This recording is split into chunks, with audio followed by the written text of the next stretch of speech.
प्रिय विद्यार्थियों,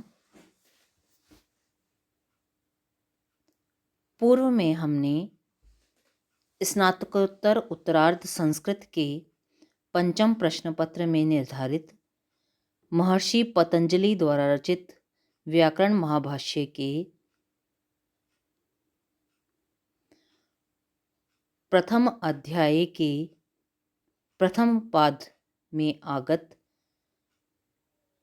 शब्दानुशासन के अध्ययन के मुख्य प्रयोजनों का अध्ययन करने के उपरांत अवान्तर प्रयोजनों का अध्ययन प्रारंभ किया था। उसी क्रम में आगे बढ़ते हुए आज हम पंचम अवान्तर प्रयोजन अविद्वांसः से अपना अध्ययन प्रारंभ करते हैं। देखिए, भाष्यकार कहते हैं अविद्वांसः अविद्वांसः प्रत्यभिवादे नामनो ये न प्लुतिं विदुः कामं तेषु तु विप्रोष्य स्त्रीषु इव अयम् अहं वदेत्। अभिवादे स्त्रीवत् मा भूम इति अध्येयं व्याकरणम् इति अविद्वांसः। अविद्वांसः इसका अर्थ बताते हैं। अविद्वांसः जो मूर्ख व्यक्ति प्रत्यभिवादन अर्थात अभिवादन के उत्तर में नाम पद के अंत में प्लुत उच्चारण को नहीं जानते हैं, उनके प्रति प्रवास से लौटकर जैसे स्त्रियों के अभिवादन में अयम अहम अभिवादये इतना ही इच्छानुसार प्रयोग करें। अभिवादन में हम स्त्रीवत व्यवहार योग्य न होवें, इसलिए व्याकरण का अध्ययन करना चाहिए। वस्तुतः अभिवादन प्रत्याभिवादन में शास्त्र मर्यादा अथवा लोक मर्यादा इस प्रकार है। गुरु आदि ज्येष्ठ श्रेष्ठ व्यक्ति को अभिवादन करते समय अभिवादये देवदत्तो अहम भो ऐसा स्वनाम निर्देश पूर्वक बोलना चाहिए। अभिवादन के उत्तर में गुरु आदि द्वारा आयुष्मान एधि देवदत्त प्लुत इस प्रकार नाम पद के अंत में प्लुत उच्चारण करना चाहिए। स्त्रियों को अभिवादन करते समय केवल अभिवादये अहम भो इतना ही कहने का लोकाचार है। इस भेद का कारण स्त्रियों के प्रति हीन भावना का उनका अपठित होना आदि नहीं है, अपितु पुरुषों को स्त्रियों के साथ अथवा स्त्रियों को पुरुषों के साथ उन्मुक्त व्यवहार से दूर रखना है। दूरदर्शी धर्मशास्त्रकारों ने तो माता, बहन, पुत्री जैसे अति पवित्र संबंध वाले व्यक्तियों के विषय में भी कहा है कि पुरुष को चाहिए कि वह माता, द्विता और स्वसा के साथ एकांत में भी न रहे। बलवान इंद्रियां विद्वान को भी अकर्म में घसीट लेती हैं। यह मनुस्मृति के 2 अध्याय में कहा गया है। यह सामान्य नियम है। अवस्था विशेष में इसका अपवाद भी संभव है। इसी तत्व का निर्देश महर्षि मनु ने युवा ब्रह्मचारी का युवा गुरु पत्नी के अभिवादन में पाद ग्रहण के बिना करने का विधान दर्शाया है।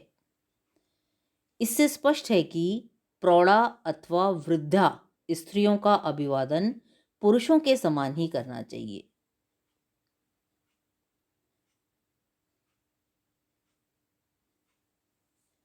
किंतु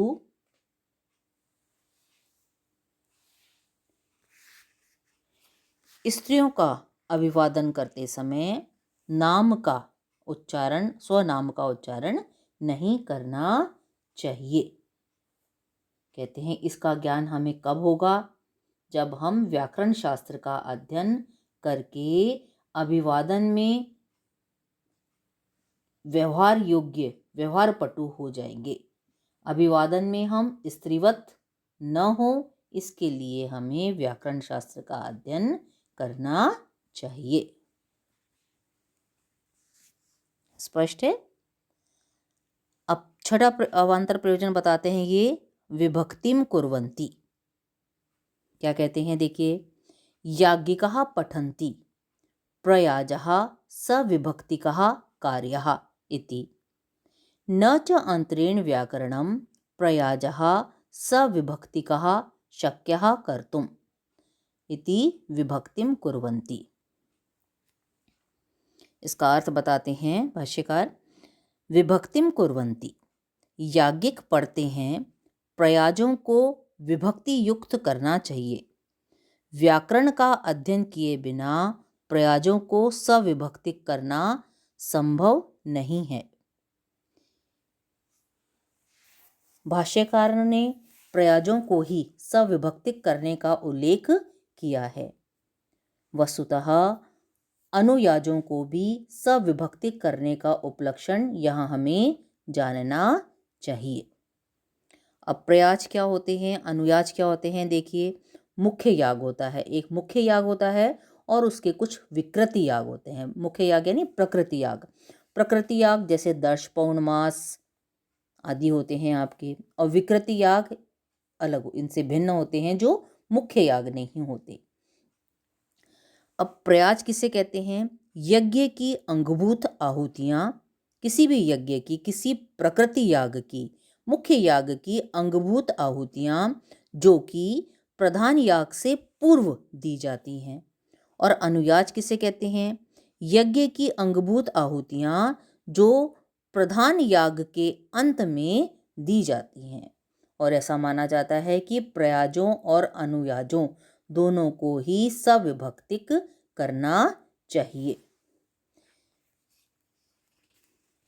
अब इसके विषय में क्या कहते हैं वो, सविभक्ति के विषय में शतपथ ब्राह्मण में कहा गया है, क्या कहा गया है वहाँ पर कि प्रयाज के 5 और अनुयाज के 3 मंत्र, अर्थात कुल 8 मंत्र होते हैं, जबकि विभक्तियाँ हमारी 6 ही हैं। देखते हैं हम, तो देखिए प्रकृति याग जो दर्श पूर्णमास है उसमें 5 प्रयाज होते हैं और 3 अनुयाज होते हैं, तो 8 हो गए कुल, और विभक्ति 6 है हमारी। तो इसके विषय में शतपथ ब्राह्मण में कहा गया है कि ता एतः षड् विभक्ति ही यजति चतस्रः प्रयाजेषु द्वे अनुयाजेषु, है ना। तो कहते हैं कि प्रयाजों में से आदि के जो 4 प्रयाज हैं उनमें क्रमशः अग्नि, अग्निम, अग्निना और अग्नि इन पदों का प्रयोग होता है, और बाकी जो बचते हैं उनका अनुयाज में हम प्रयोग करते हैं। तो हम विभक्ति पूर्वक, भाई जो प्रकृति याग है या मुख्य याग है उसमें भी तो विभक्ति बता दी, संबोधन की हैं जो भी हैं आपकी, लेकिन जो प्रयाज और अनुनाज होते हैं उसमें विभक्ति का स्पष्ट निर्देश नहीं होता है। हम किस विभक्ति का प्रयोग करें इसका ज्ञान हमें तभी हो सकता है जब हम व्याकरण का अध्ययन करें, व्याकरण यानी शब्दानुशासन का अध्ययन करें। अतः प्रयाज, अनुयाज आदि को सविभक्तिक संपादित करने के लिए हमें व्याकरण विभक्तियों के ज्ञान हेतु व्याकरण शास्त्र का अध्ययन करना पड़ेगा। व्याकरण शास्त्र के अध्ययन के बिना हम इन्हें सविभक्तिक संपन्न करने में कभी भी समर्थ नहीं हो सकते हैं।